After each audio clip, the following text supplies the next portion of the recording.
Assalamualaikum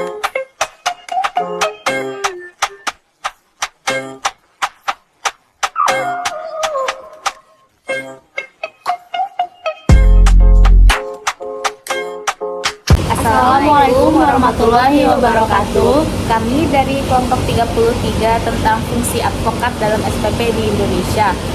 Perkenalkan, nama saya Khairunisa Rihadatul Aisy Rona Atahidi Nabila. Nama saya Yosefina Miranda Oktaviani Manulang. Saya Bawi Ibrahim Yasmin. Di sini kami akan mempresentasikan hasil kerja kelompok kami.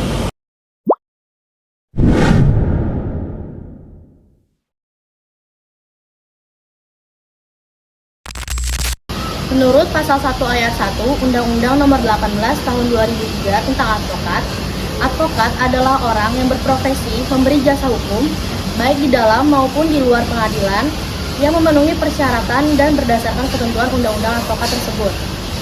Secara umum, advokat adalah seseorang yang mempunyai hak untuk membela satu orang ataupun kelompok yang memerlukan pembelaan hukum secara sah di pengadilan. Seseorang yang bisa dikatakan sebagai advokat adalah mereka yang merupakan lulusan dari pendidikan tinggi hukum dan sudah mengikuti pendidikan khusus profesi advokat yang dilakukan oleh organisasi advokat.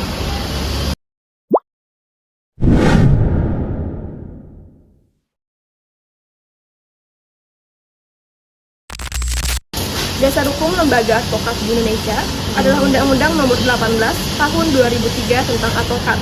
Undang-undang ini mengatur berbagai ketentuan terkait profesi advokat, termasuk pengangkatan, pengawasan, penindakan, dan pengembangan organisasi advokat. Dalam sistem peradilan pidana, advokat berperan sebagai penasihat hukum yang membantu kliennya dalam proses peradilan. Advokat juga bertugas menegakkan keadilan dan prinsip-prinsip hukum di negara Indonesia.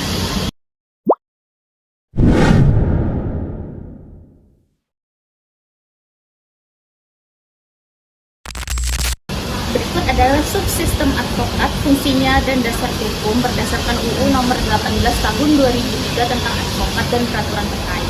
1. Advokat. Fungsinya memberikan jasa hukum kepada klien termasuk konsultasi, bantuan hukum, pembelaan, mewakili di pengadilan maupun di luar pengadilan. Dasar hukumnya pasal 1 angka 1 pengertian advokat, pasal 15 hak imunitas advokat saat menjalankan tugas. 2. Organisasi advokat. Fungsinya mewadahi advokat, mengatur kode etik, menyelenggarakan pendidikan profesi, ujian profesi advokat atau UPH, dan pembinaan advokat.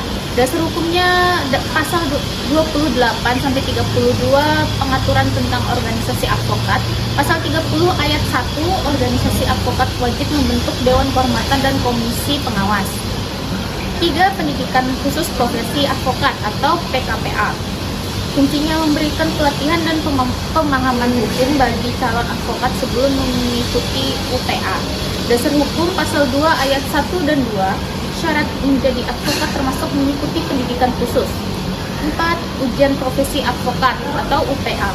Fungsi menguji kelayakan dan kemampuan calon advokat sebelum diangkat.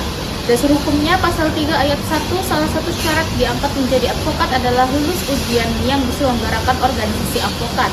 Nomor 5, Dewan Kehormatan Advokat. Fungsinya menangani pelanggaran kode etik dan memberikan sanksi kepada advokat yang melanggar. Dasar hukumnya pasal 6 huruf C, kewajiban advokat mematuhi kode etik. Pasal 30 ayat 1, Dewan Kehormatan dibentuk oleh organisasi advokat. Yang keenam, Komisi Pengawas. Fungsinya mengawasi pelaksanaan tugas dan fungsi advokat serta penegakan kode etik secara eksternal berisi unsur pemerintah, masyarakat, dan organisasi advokat. Dasar hukumnya pasal 30 ayat 2, Komisi Pengawas dibentuk untuk memastikan penegakan kode etik berjalan dengan baik. Yang ketujuh, Mahkamah Agung atau MA atau Pengadilan Tinggi. Fungsinya menyumpah advokat agar sah menjalankan profesi di hadapan pengadilan tinggi. Dasar hukumnya pasal 4 ayat 1, advokat wajib disumpah di hadapan sidang terbuka pengadilan tinggi. Yang ke-8, Lembaga Bantuan Hukum atau LBH. Fungsinya memberikan bantuan hukum secara cuma-cuma kepada masyarakat kurang mampu. Dasar hukumnya pasal 22 UU Advokat. Advokat wajib memberikan bantuan hukum pro bono. UU Nomor 16 Tahun 2011 tentang bantuan hukum juga mengatur peran LBH.